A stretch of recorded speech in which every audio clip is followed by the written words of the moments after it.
So hello everyone! So nandito ang inyong man behind the lens, and ngayon kalalabas ko lamang ng school kasi may mga mahalagang bagay kami na inayos.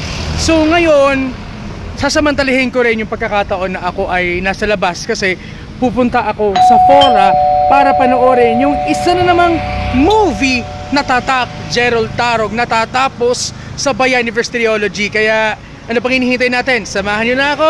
Let's go!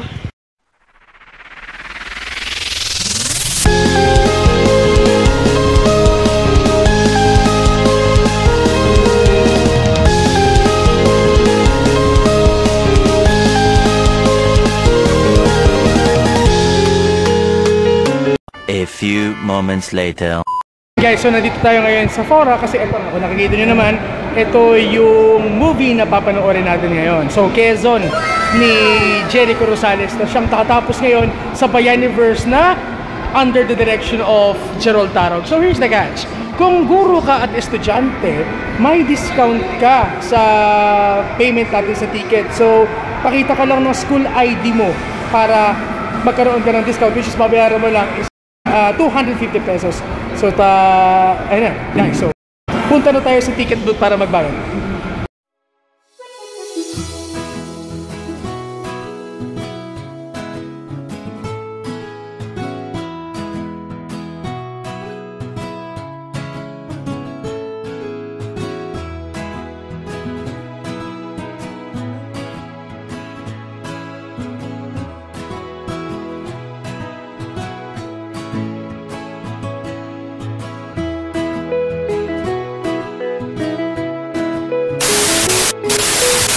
So, ayan guys, nagbayad na tayo ng ticket para sa movie na Quezon. And sabi ko nga, kapag teacher or student ka, magbabayad ka lamang ng 250 pesos with discount na yun. So, ngayon, hindi tayo umabot sa 11:45 na schedule. So, babalik tayo dito bago mag 2:20. So, ngayon, maghahanap muna ako ng makakainan somewhere outside. So, guys, break muna ako, lunch muna ako. So, babalikan ko kayo mamaya. Okay? Let's go! A few moments later. Okay guys, so katatapos lang natin na mag-lunch and dun sa cafe na pinuntahan ko kanina, nako, may bagong episode ng food vlog na naman tayo sa ating hangouts. So yun, abangan nyo yung vlog na yun. Panigurado, magiging interesado kayo at mas magiging engaged kayo sa gagawin ko na review vlog na yun dun sa napuntahan ko na kainan. Pero ngayon, ito na nga ulit tayo. Nagbalik na tayo sa loob ng Fora to watch the movie that we've been waiting for a very long time. So, tara na, manood na tayo ng Quezon. A few moments later. So, ayun guys, katatapos lang natin na manood ng Quezon. And guys, promise, sa trilogy ni Gerald Tarog, From Luna to Goyo, ito yung maiko-consider ko na isa sa pinakamalupit na pelikula ni Gerald Tarog sa kanyang Bayaniverse Trilogy. And para maipakita ko ang kabuuan na detalye ng vlog na to, let's fast forward to our review.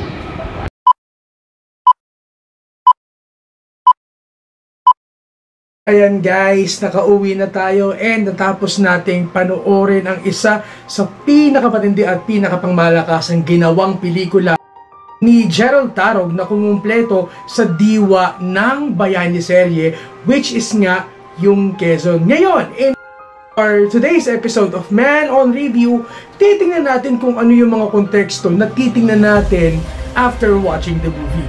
Pero hindi muna ako magbibigay ng spoiler kasi ongoing pa yung palabas. Pero ito yung ilan sa aking mga komento at na review.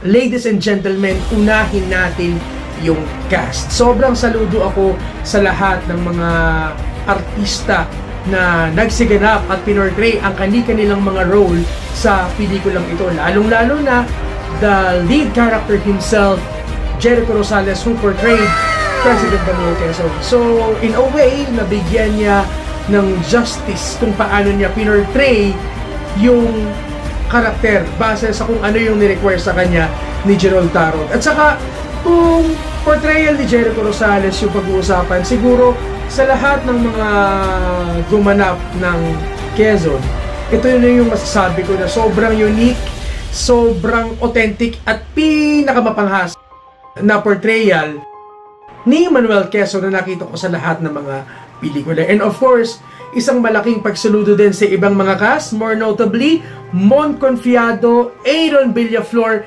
and Chris Villanueva. So talagang makikita natin sa bawat karakter ay talagang makakakita ka ng iba't ibang gigil, iba't ibang emosyon, iba't ibang perspektibo kung paano mo sila talagang mailalarawan. Lalong-lalo na dito natin makikita yung consistency ni Mon Confiado sa pagganap bilang President Emilio Aguinaldo mula sa General Luna, sa Goyo, and sa Quezon. Paano niya pininindigan at paano niya binigyang buhay talaga yung papel ni Emilio Aguinaldo. And take note ha, iba't ibang time period yung nasaksihan natin na portrayal ni Mon Confiado. At saka doon natin makikita yung sense of consistency kung paano niya binigyang buhay yung karakter na yon. Of course, wag din natin kakalimutan dito si Aaron Villaflor at si Chris Villanueva na gumanap bilang Joven Hernando.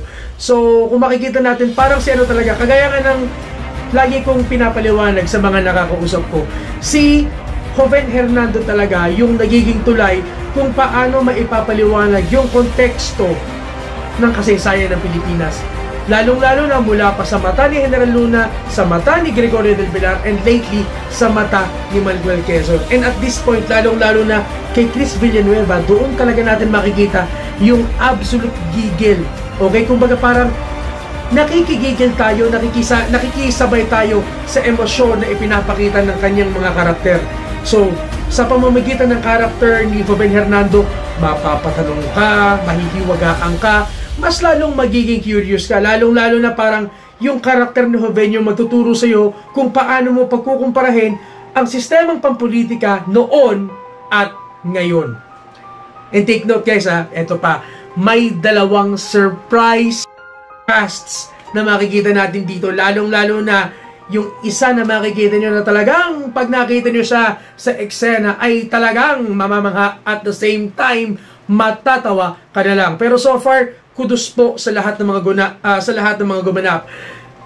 Jericho Rosales, Mon Confiado, Chris Villanueva, Aaron Villaflor, Karil, Joros Gamboa. Tama na rin po natin si Therese Malvar na gumanap na anak ni Joven Hernando sa pelikula na si Nadia. Of course, wag po natin kakalimutan si Governor General Leonard Wood na ginanapan po ng Game of Thrones, Ian Len. So grabe, siya din talaga yung nagdagdag ng elementong pangkolonyal dun sa pelikula. Dito talaga natin makikita na may effort din pala kahit paano yung mga Amerikano. Well, hindi na nakapagtataka na at some point, may contribution talaga na naibigay ang mga Amerikano kung paano naging sistematiko ang Pilipinas, lalong-lalo na sa political na sistema.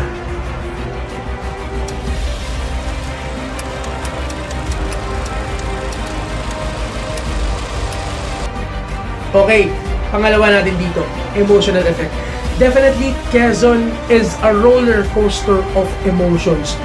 Kasi kung makikita natin, kung titingnan natin sa trailer, di ba, parang masyadong lighthearted, masyadong nakaka-good vibes yung ilan sa mga eksena. Pero pag pinanood mo yung pelikula, iba't ibang emosyon na ang iyong mararamdaman. May lungkot, may saya, may nakakatawa, may nakakagigil din. So talagang iba't ibang emosyon yung makikita mo once that you watch the movie.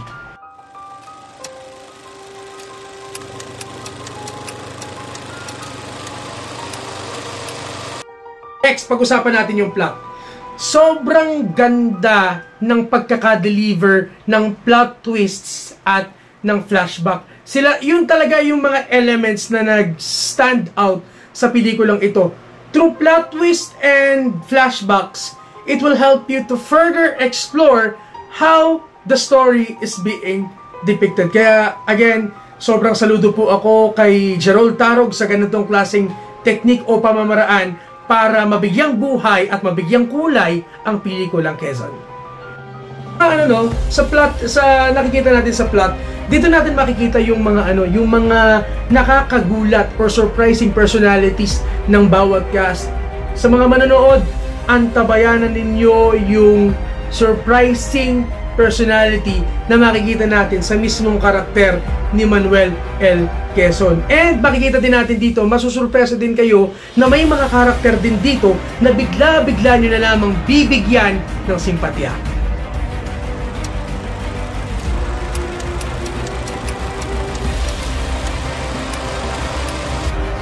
So, sa historical context, may mga pangyayari talaga na maiko-connecta mo talaga sa ating kasaysayan. Pero ang maganda rito, aside from the story itself or the historical story itself, dito natin makikita yung mga iba't ibang karakter na gugulat na lang na bahagi pala ng pelikulang ito. Lalong-lalo na makikita nyo dito ang muling pagbabalik ni Ketchup Eusebio bilang si former Captain Hanulino. So, magtataka kayo, bakit siya nandito sa eksenang ito? Bakit kaya siya nandyan? Bakit kaya muli siyang ipinakita sa eksenang ito na talagang gugulat sa atin? And to make it more creatively, dito din natin makikita yung galaw ng fictional element na para siguro ito yung paraan nila kung paano nila mas maipapaliwanag ng mas malikhain at mas makulay ang pelikulang ito.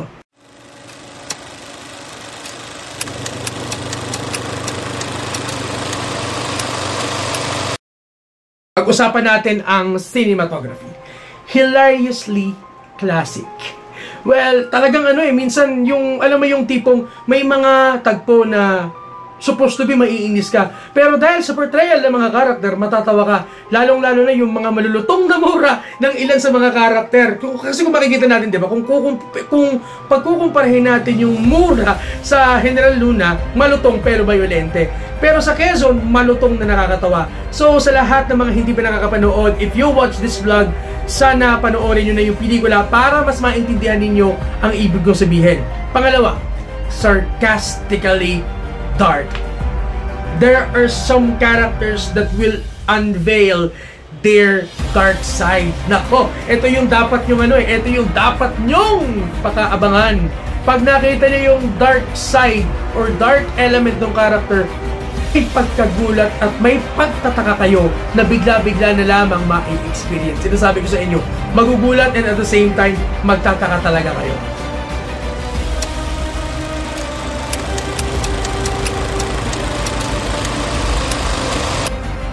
Well, production design, hindi naman nakapagtataka na talagang nagawa nilang iakma yung kwento ng pelikula sa American occupation. Mahusay, masusi at maingat na pinili ng produksyon yung mga lokasyon na pipiliin para sa pelikulang ito para maramdaman natin yung essence ng American period at saka ng Commonwealth government nung panahon ni Quezon. Parang you will be somehow exploring what if I belong or I live on that era. Mararanasan nyo yung point of view na yan pag pinanood nyo yung pelikula. Promise guys. Kaya sa lahat ng mga viewers dyan na atat na manood ng Quezon, huwag nyo nang sayangin ang panahon na panoorin ito sa sinehan.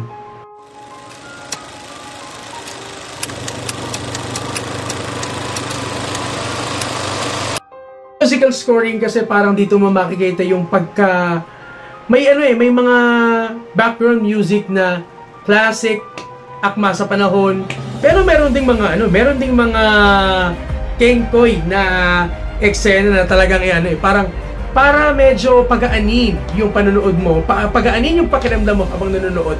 Magpapakawala sila ng mga background music na nakakatawa, nakaka-relax, pero hindi mo alam may dark plot na pala na unti-unting paparating. Ganun talaga kalaro yung utak ni Gerald Tarog sa paggagawa ng pelikulang ito. Kaya nga sinabi ko kanina, di ba, this movie is definitely a roller coaster of emotions.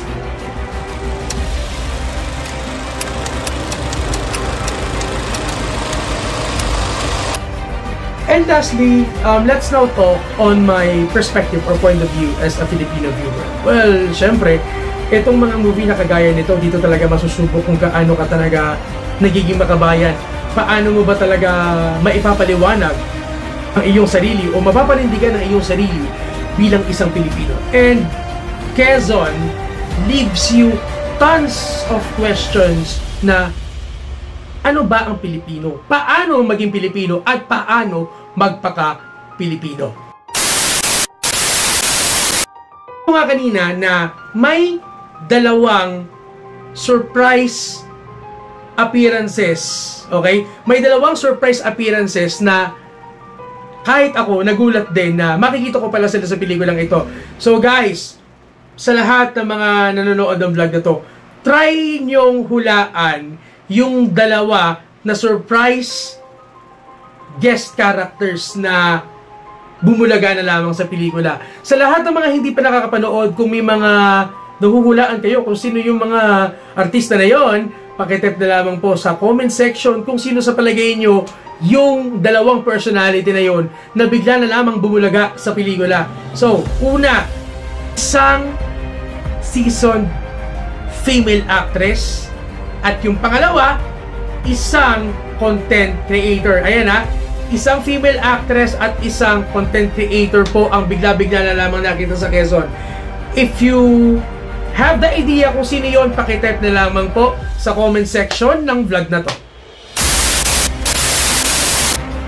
And guys, sa wakas, natapos na po ang panibagong episode natin ng Man on Review. So, kung gusto nyo pong mapanood ang aking mga video, so, ito ha, pakicheck nyo lang po ang aking mga socials for more details. And of course, sa lahat po ng gustong bumili ng aking mga showcase na clothing, pakitingnan po ang aking TikTok, which is Sir Johnson Reyes. So, paano ba yan guys? Dito na muna tayo. So, hanggang sa susunod na vlog, adios mga kapatid!